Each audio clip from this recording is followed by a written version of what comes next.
Usa ang natala nga namatay atol sa pagbaha sa Asunsyon sa Davao del Norte. Samtang lakipsab sa apektado sa baha ang pipila ka lugar sa Davao Oriental.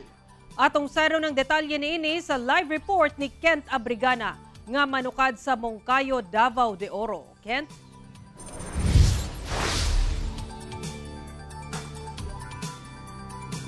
Sara, usa ang patay sa halapad nga pagbaha sa Asunsyon, Davao del Norte. Samtang pipila usab ka kabalayan ang gibaha sa Davao Oriental. Sa Davao de Oro, dunay pinasahi nga gihimo ang mga nabahaan.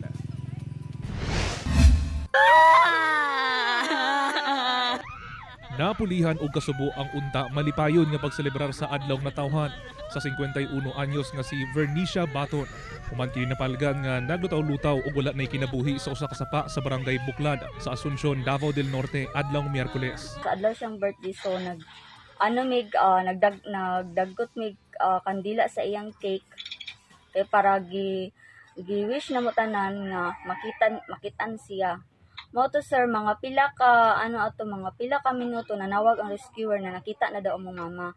Apan duda ang anak nga si Judith nga nahulog sa sapa ang iyang inahan. Or wala ta kabalo or nag-away ba sila sa kuang stepfather? Sa karon gisuta pa sa kapulisan kung dunay foul play nga nahitabo.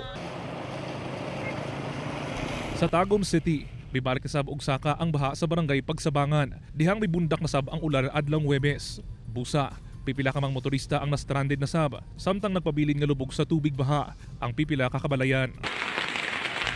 Nakasinati sab og grabing epekto sa pag-ulan ang Davao Oriental.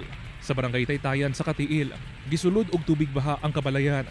Gani, gisakat na lang sa uban ang ilang mga gamit aron dili mahumol sa baha.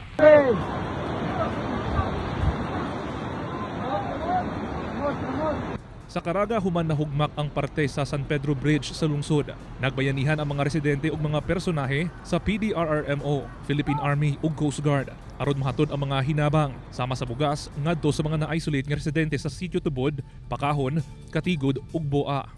Kapin katos kasako nga bugas ang gitunol ngadto sa mga apektado. Sino niya kay di kay mamanod kay sa Tarragona, luyo sa nagaguros nga tubig baha. Mitabok gihapon kining usa ka teacher sa tabang sa usa ka residente aron maka-attend gihapon sa iyang klase. Hinuon sa Compostela, Davao de Oro, nagpabilin ang pagkamalipayon sa ubang Pinoy nga bisan mibaha na. Sumala sa uploader nga residente sa lugar, wa daw nahimong babag ang baha sa pagsaulog sa iyang silingan o higala sa pista ni Senyor Santo Niño sa Purok 3 Barangay Osmeña. Gani nang imita pa kini sa ilang palitsyon. Paghubas sa baha, igura sa matod pa nga naluto ang ilang litsyong baboy.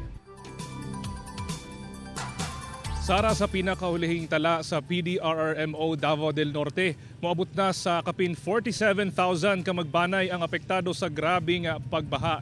Samtang padayon usab ang pagpangapod-apod sa matag LGU sa og mga food packs ngadto sa mga sa mga evacuation centers og apil na sab kadtong mga nagpuyo daplin sa kalsada. Sa karon Sara, no, nakasinati kita dinhi og mga patak-patak nga pag-ulan sa Moncayo, Davao de Oro. Maong ginapahimangnuan gayod sa otoridad ang publiko, ilabi na kadtong mga nagpuyo do sa mga low-lying areas nga mag-igmat gayod sa posibleng landslide o flash flood.